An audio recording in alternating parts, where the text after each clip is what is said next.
creative economy is a prime vehicle to do that and engage people. And that's what we've been working on as a company for over 30 years. I was fortunate to attend the very first of these conferences in Bali in 2018, and I became a real fan of the Finance Minister of Indonesia, Sri Mulyani Indrawat. Fantastic work that Indonesia's doing, so congratulations.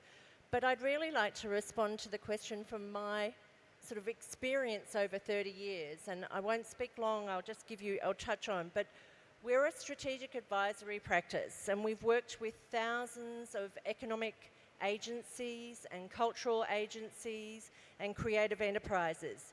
And what we do is analyse business models and management, and we come from a management perspective to improve the sustainability, including working with very remote Aboriginal communities in Australia, as well as with Pacific nations and small island nations. So today I'm actually wearing a beautiful hand-printed dress from a very, very remote Aboriginal community of a population of only 300 people. But it's very important that the creative industries can include not only very large cities to develop, but also very remote and small communities that can engage, because that's what an inclusive economy is about. So we found that the development models traditional development models tend to be economically focused and reliant on a market economy approach, and that arts and cultural industries, a purely economic approach, is often reductive and really misses the real value and essence. In our experience, it is the cultural value, the intangible, the intrinsic value that holds even greater economic value. But the role of culture is not widely understood in the development of the economy. So what we've learned from creative economy practice is that universal approaches to development are not necessarily relevant nor effective on the ground. And universal approaches fail to consider the cultural diversity in local context. And we heard this morning, cultural diversity is so important for us to be able, for inclusion, and for us to be able to respect, understand and share. And it's really important that we protect and promote that. It's really understanding these dynamics of the cultural context that underpins sustainable development. And it's a combination of the understanding of cultural values and economic values that leads to sustainability and is what sustainable development is all about. I'm not sure if we've got access to our slides, but I have just 2 slides to show. The first slide, if we can have it, is the creative economy framework. So this is a conceptual slide that we work on that focuses on exploring and implementing alternative ways to improve sustainable development that are relevant to the cultural and creative industries. Because our philosophy is that sustainable development is about linking and balancing social, cultural and economic. And when I say culture, I come from Australia, so we're very informed by Aboriginal cultures. So Aboriginal people believe that they are of the land, and their responsibility is to be able to look after the land, and their culture is about looking after the land and everything that they do. So the environmental sustainability is embedded in culture. Our approach evolved very early in our practice, and when we recognised that economic factors are not the key drivers often of the cultural sector, and that achieving sustainability must take a holistic approach. The creative economy framework puts culture first and foremost, and the specific context of place and the meaning to local people. This is what leads to sustainability. And again, I said Aboriginal people in Australia have used these models of sustainability for a long time, and after all, they're the oldest continuous living culture of civilization in the world. We've recently been working with Binning, an Aboriginal World Heritage Centre in Kakadu, which is a dual UNESCO heritage listed national park for its both natural and cultural values. The Aboriginal people seek to maintain their culture in a modern world to be the beneficiaries, not only of their culture, but also economically of their own traditional knowledge. Their cultural knowledge and languages are embedded in the meaning of the lands that make up Kakadu National Park. And that to you and I, the only access that we really have is to appreciate that natural environment and landscape, which is spectacular, and also the rock paintings that are embedded in the landscaping. So working with Aboriginal elders in Kakadu, the World Heritage Centre utilised our creative economy framework to clarify and simplify their purpose and values, and then we use entrepreneurial strategies to guide the action to achieve the positive impacts. The model recognised that Aboriginal people are the cultural authority of their place, and in exercising their knowledge and authority, it enables them to benefit economically. The World Heritage Centre supports Indigenous cultural intellectual property frameworks to put in place protocols to direct and manage research to maintain and uphold the cultural and natural values of Kakadu. Rather than being the subject of research, while their knowledge is extracted from others for academic careers or for services, the local elders benefit from fees from institutions that enable them to work alongside Aboriginal people. It creates sustainable incomes and inclusive employment. It's a win-win. So the core of understanding the creative economy, we have lots of discussions at these international forums, don't we, about the definition of the creative economy and cultural industries and creative industries. But our experience is that it's not just about the economics and accounting of art and culture, but it's more about the specific meaning and context of culture and also its impact in the broader economy, in health, in well-being, in inclusion, in education, in city and regional development, in community engagement and livability, construction, placemaking and tourism.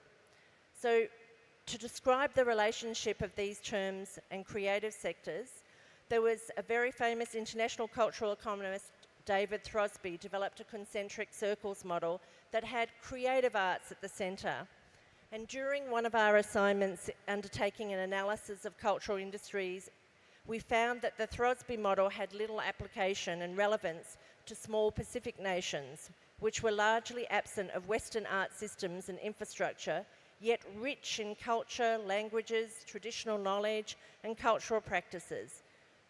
So I think your slides are not working no at this slides. time. So perhaps in awaiting that we resolve the problem, let's try to engage the discussion with the other panelists. Almost done. Yeah. But if you want to conclude.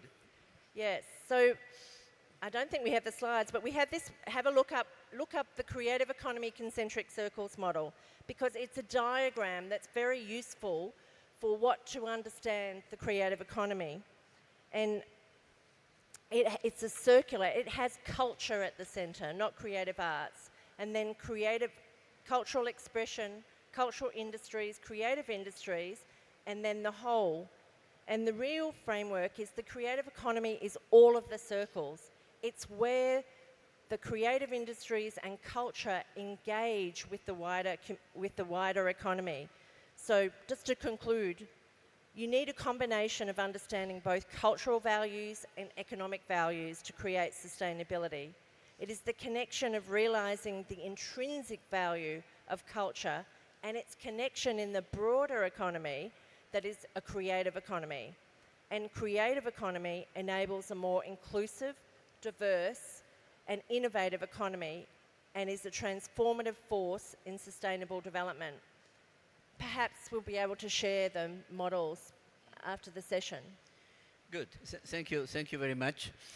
I think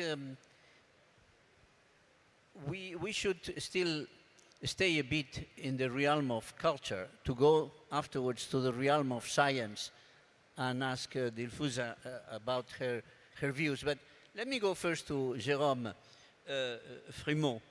And you are working in Saudi Arabia. what is the role of the new policies in Saudi Arabia? What is the role that culture is attributed now in these new policies? What is the stimulation that the public sector gives to creative industries? I think you are very well placed to give us an idea of all that. Before I answer that question, I first want to make an apology to the audience over here that had expected Princess Noura to actually answer that question, flying in from Riyadh. But as some others also for this conference didn't make it on time, didn't make it yesterday evening into Uzbekistan, into Tashkent. But you have to do it with me to get the Saudi perspective on change and transformation in that sense. So to answer your question a little bit, I think if we look at Saudi Arabia at this moment, where lots of transformations are happening at the same time, it's an economic transformation, there's a transformation of society, there's a cultural transformation, and all these things happen together in a time where Saudi Arabia really invests in the future, driven by its Vision 2030 that probably some of you are familiar with, as almost a catalyst for change and transformation. And if you look at Vision 2030, you see that the cultural identity of Saudi Arabia is a real important pillar and a real important asset that they want to activate in moving into the future. So culture in itself is an enormous important asset to actually think also about how to move forward. So if you think about the young generation, the vast majority in Saudi Arabia is a population with people under the age of 30 years old. And if you want to inspire them, if you want to make them part of the future, you need to also activate them with their cultural assets, with their identity. And of course, not only the cultural identity and the assets from the past, but also what does that mean today? And with Atlal, because I'm representing here also the vision of Atlal and the perspective of Atlal in helping the creative ecosystem in Saudi Arabia to develop itself, to thrive itself, we truly believe that the government is taking important initiatives at this moment to allow this young generation to take that responsibility themselves as well, to identify what is our culture, what is our ambition for the future. And I can give maybe later a few examples of that, how the government is supporting that and stimulating that. But what's also important is that even the youngest in society, and we really mean here the children of Saudi Arabia, are inspired to creativity, through design thinking, through metaphors like sustainability, to really take ownership for their own future aspect. I can give later maybe a little bit more examples on how we do that in Saudi Arabia, what the role of Atlal is in that. But I also would like to give first the floor to the scientific perspective here on stage on, let's say, the relevance of culture in change and transformation. Okay, thank you. Let's go then to Nilfuza. I have some questions for you. First of all, I think our audience will be very interested to know what is the general role of research and science in improving the environment. Just give us, for us, the non-scientists, a kind of a simple definition of how you already announced me as microbiologist, you know. So I will ask from audience, so nice to see so many young people, students. So I am happy that my students are also here. So one question is, I am a microbiologist. I have questions to you. So I believe that microbes very tiny, very, invisible, but they are very powerful, and microbes rules the world. If you agree, please raise your hand. 30%, maybe 20, but now I will answer, because you know COVID-19, the pandemic, viruses are very small, we cannot see, but viruses just stopped whole world. In economy also, everything, that is the environment. Another questions, I am just telling why microbes are very important and why microbes are one of the source of our creative economy. Another point is, again, questions. We are made from microbes. humans are made by microbes. 5%. But I will tell you that in human body, 70% cells are microbes.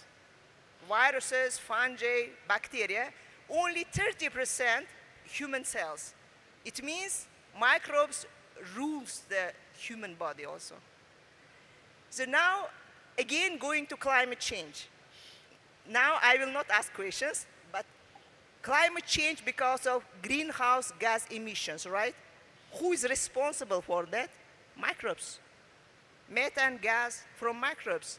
It means if we consider that microbes are very powerful, we can use them to restore the environment. It linked to creative economy. So we can use microbes to produce food. We can use microbes to mitigate climate change. We can use microbes for heal our body, human health. So that's why the microbes can change our environment. We have to all consider that our human well-being linked to environmental health. That's why very is important.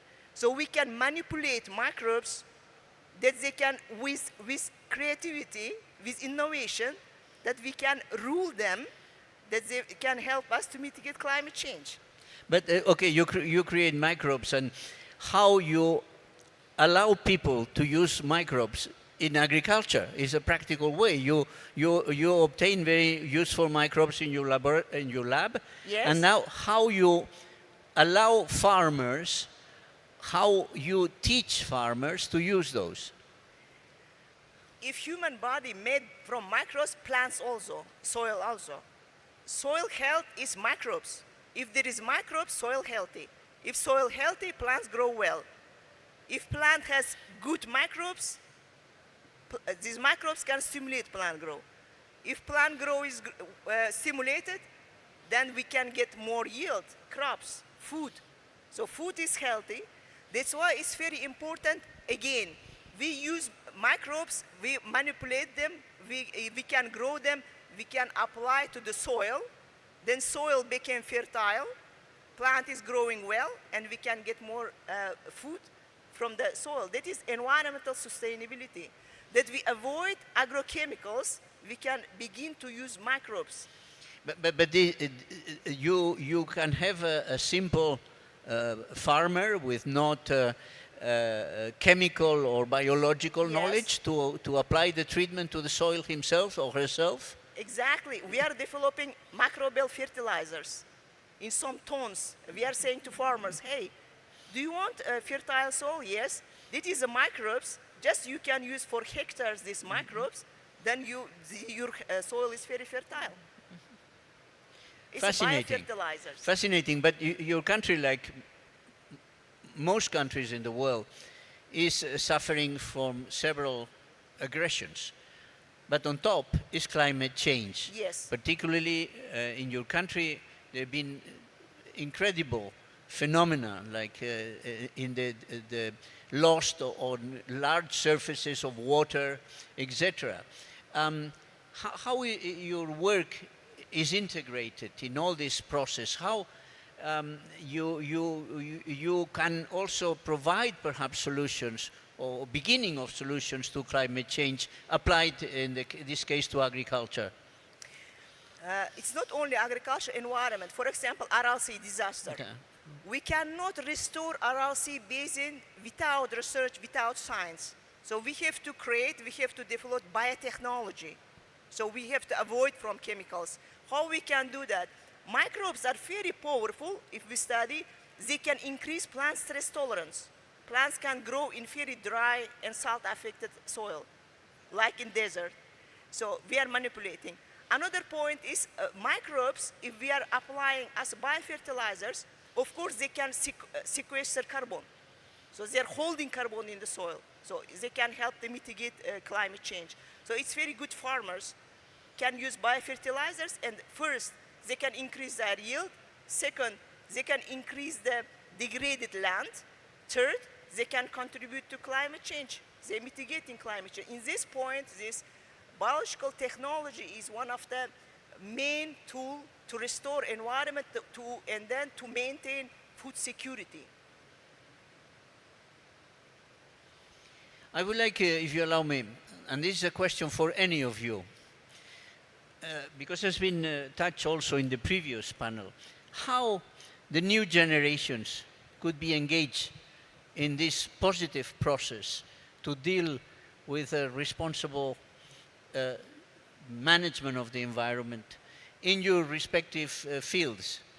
I would like to have your views. What is the role of young people, how they could be engaged in a circular economy processes? This is for any of you. Shall I go? Only to trigger it.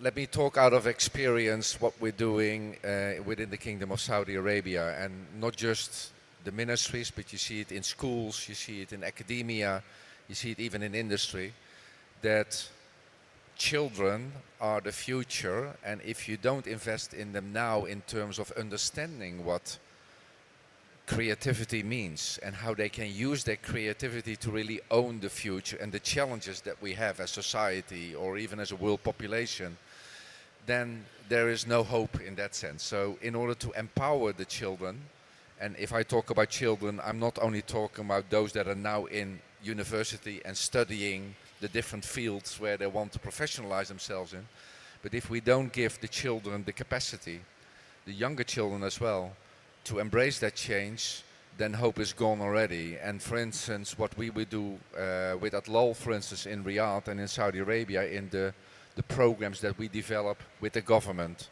and with education, is make children aware that sustainability is something that we can all talk about and that we should all focus about, and almost give it as a metaphor also, let's say, translating sustainability in what's relevant for them. Is it the planet? Is it each other? Is it, let's say, working together? Is it living together in an appropriate and a long-term sustainable way?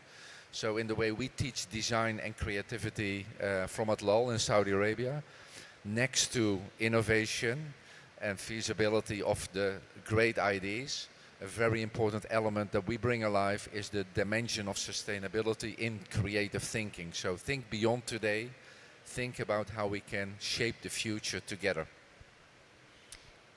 Ellen, you have any comments to that? Yes, I mean, I think I've been very impressed. I find that young people are highly engaged and conscious of the issues of climate change and sustainability, and they really engage in it by their actions, particularly in creative industries. I see a rise and a great rise of online platforms where young people are purchasing second-hand clothing. It can even be, designer clothing with platforms like Vestiaire Collective or other brands where they're looking at reusing and recycling. Those fantastic movements in jewellery and design that are using recycled materials, discarded tyres, discarded industrial products, and reusing them in really creative ways. I think the consciousness of young people to climate change and sustainability is a lot higher, and yet they're being really creative in the solutions that they come up with and they use. And that makes me really excited. The work that we do is to work with them to support that, for them to be sustainable and earn a livelihood of that. I really applaud young people and their engagement in that. And how, now a more general question, but related to the same topic, how curricular education, or education in general, responds to the need to develop a sensitivity in the new generations? Do you think at the level of public sectors in general, efforts are being doing in that respect? That's for any of you. Again, what happens in Uzbekistan, for example? I will talk on developing country perspectives. So because Uzbekistan is a developing country. So we are doing our best to encourage young people, especially girls, into science. And we are asking help from the government. Government should support young people to go abroad to North, like North-South cooperation. So through grants, through stipends, and they can go and to learn some knowledge and we are coming back, they can create some technology considering our conditions. This is one of the tools. So our government is trying their best to support young generation into science, to supporting with different way, with very big grants or encouraging some international funding agencies, embassies, that we are very much hope that our youth students go abroad and learn some technologies and come back and develop their own country. Okay, I suppose this beginning of a discussion may have raised questions among you, the public. Does anybody want to start questioning our panelists?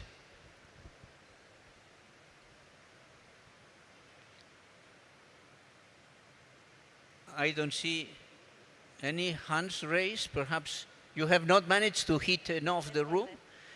Yes, please. And please, could identify yourselves when you ask the question.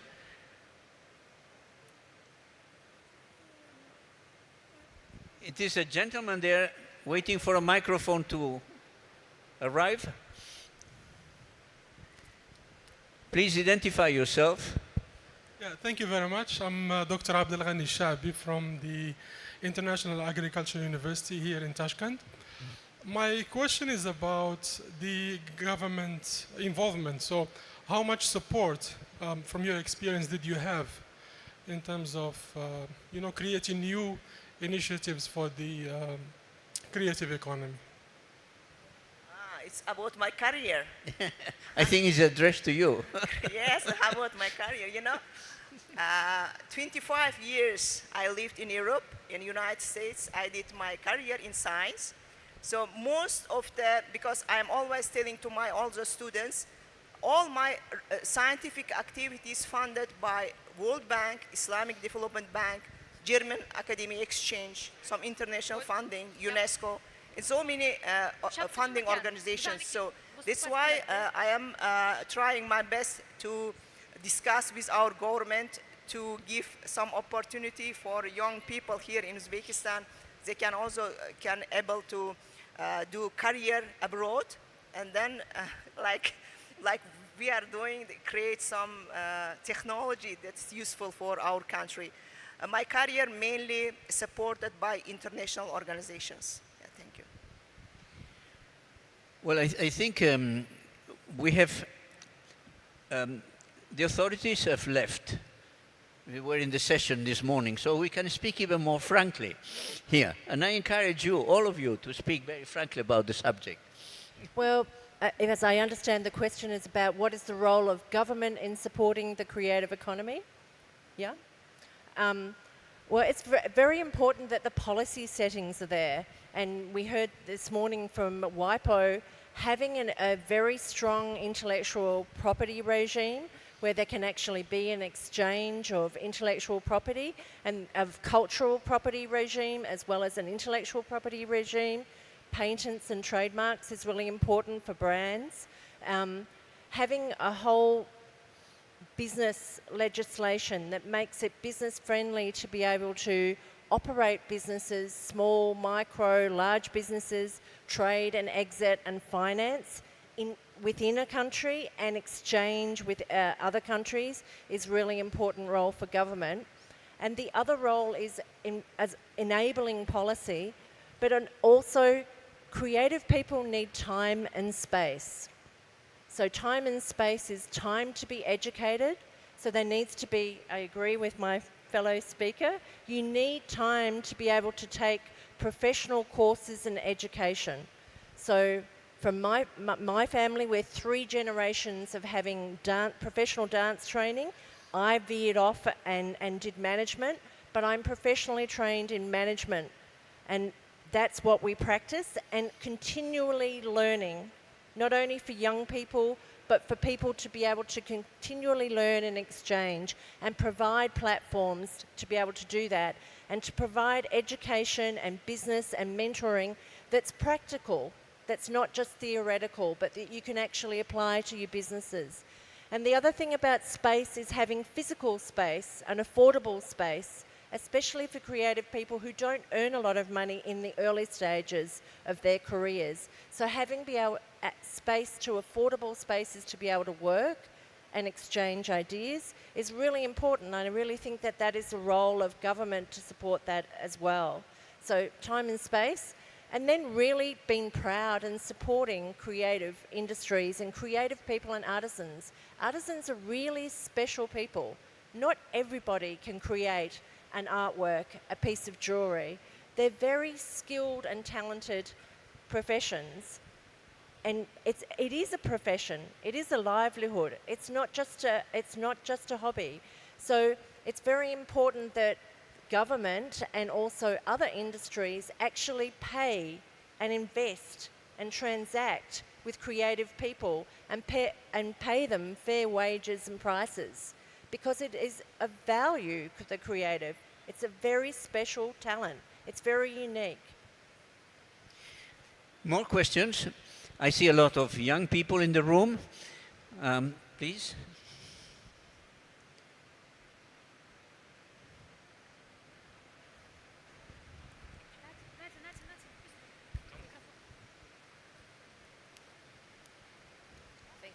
Hi, how are you? My name is Eliana Prada, I'm from Argentina. I have two questions, but I'll start from the first, the most important in case you can only take one. So, following up on the government role that can take up to foster the creative economy in a more sustainable planet. So, how do you see the government coordinating or articulating with other key players for a better impact? And then the second one would be, can you identify, if you can, what sectors of the creative economy could have a better chance at making a better and more sustainable planet for us?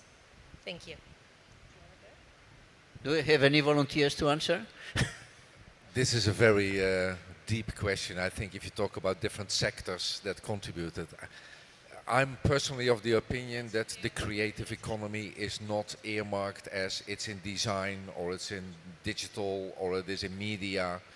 Like one of the speakers said this morning also in the opening speech, I think the creative economy is of all of us. It's all of us working together, making forward. And I think it's empowering and building the capacity throughout our whole society and throughout, let's say, all that contribute to economic growth, societal change and transformation, to feel confident doing that. So I don't think it's a single sector, although we all look at the very obvious ones, definitely in this digital era, where digital media, creativity, design, user experiences, they all contribute to the very obvious ones. But I believe it's much deeper than that. Creativity contributes to total transformation. That's my personal opinion in that sense. I would like to say that first. Then in terms of the role of the government, what you see is that a government is managing out of a reality and trying to help a society to change or an economy to change. So what is happening in Europe is different than what's happening in Southeast Asia, than what's happening in the Middle East. So each of these governments needs to take sensitivity into account in how to take their role. And I think a little bit to also echoing what the previous speaker was saying, the government needs to enable, it needs to create the impulses and the catalytic factors for almost education and the industry and society to pick up those conditions to grow that creative mindset and to really contribute to that change. Instead of doing, I'm not a very favor of a government that is taking over the role of education, is taking over the role of the industry, small and medium and large enterprises in that sense. So I don't believe in the one or two big players in the industry that needs to set the example, or non-governmental institutions. It's about enabling all and enabling the future generation. There is time for a last question. We need to finish at 3 o'clock precisely, unfortunately. So, please.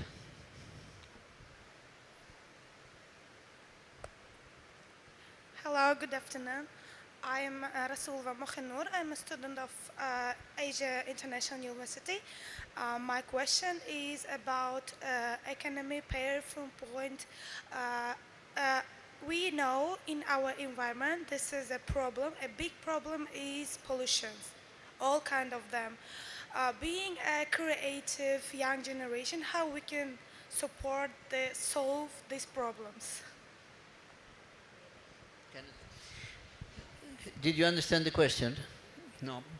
Unfortunately, I don't know if your microphone is working or not. What? Can you hear me? Now is better. Yes, please. Okay. Don't be shy. Oh no. My question about the environment. We know the big problem of our environment is pollutions, all kind of pollutions. Yeah. And how we can, being a young generation, creative generation, how we can help to solve these problems.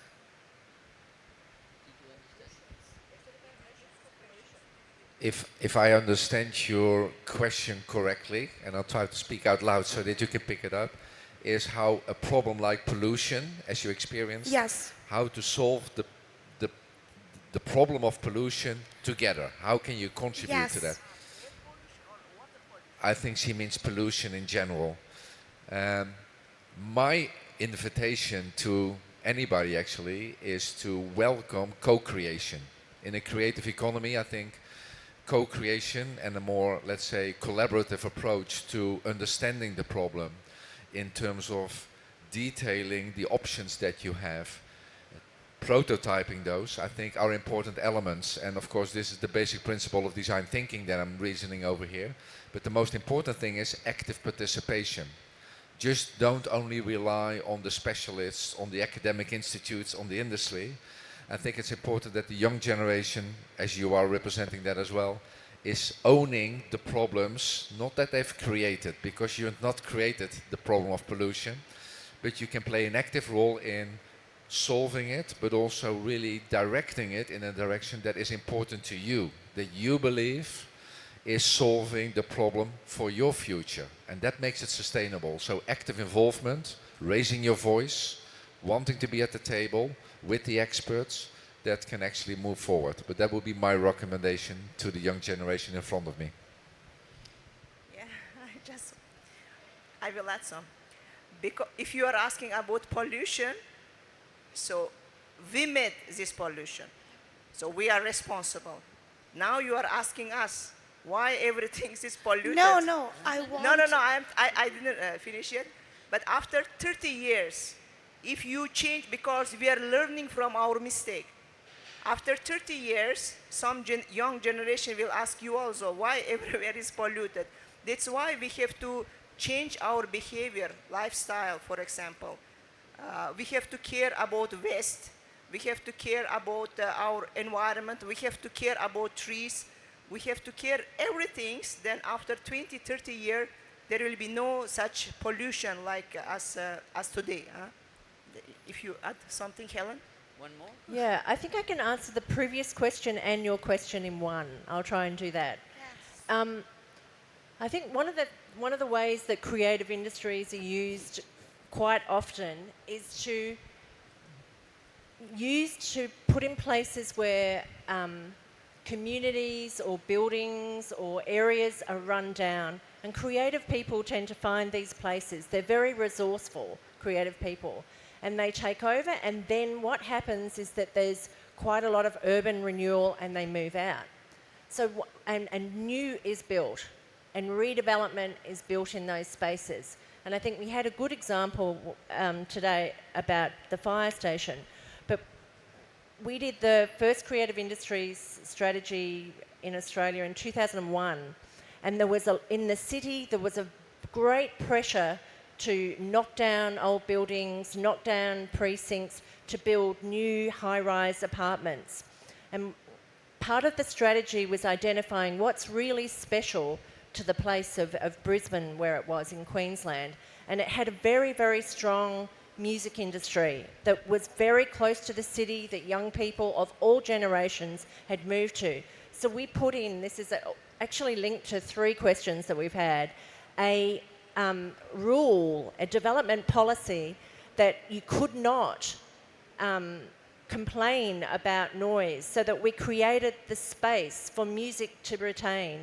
And similarly with spaces, that creative spaces were retained in new places. And the partnership that happened was that developers worked and also had to provide, both in new spaces and retaining old spaces, spaces for creative people.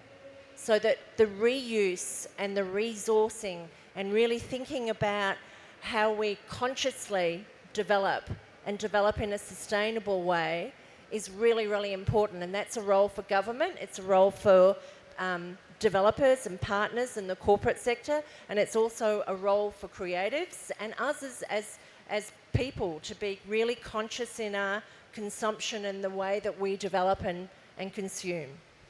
Thank you for answering. I think we arrived to the end of this session, and I think the only privilege I have here is to close, so you will allow me to close. You spoke 1 minute ago about what is happening with our cities.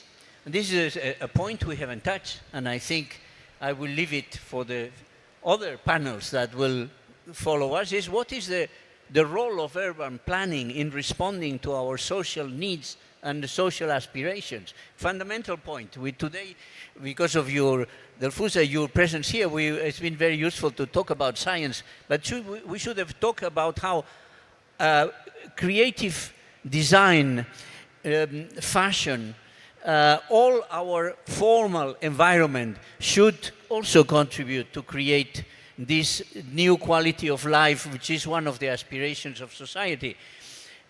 We should not be restricted to the environment sensu stricto or to the economy, but in the broader terms, how the public and the private sector should establish new modalities of cooperation that will result in a better results.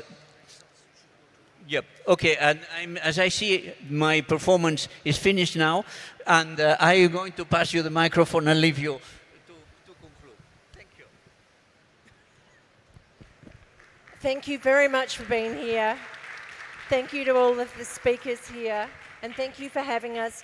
We're all available. We're here to share our knowledge and discuss. So please approach any of us and discuss. We want to share our work and work with you. So thank you for being here and listening to us.